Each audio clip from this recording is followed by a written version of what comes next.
আসসালামু আলাইকুম সবাইকে। কেমন আছেন সবাই?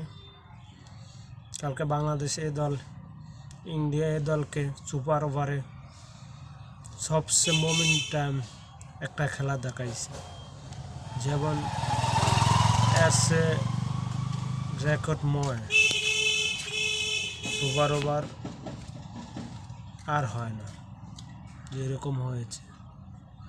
কিন্তু সবচেয়ে ভালো খেলা দেখাইছে কালকে, যে খেলা দেখাইছে দারুণ খেলা হয়েছে।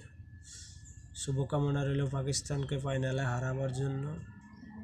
দোয়া করি ইনশাআল্লাহ এবারের এশিয়া কাপও আমরা জিতব। যে মোমেন্টামে আছি আমরা ধরে রাখতে পারলে ইনশাআল্লাহ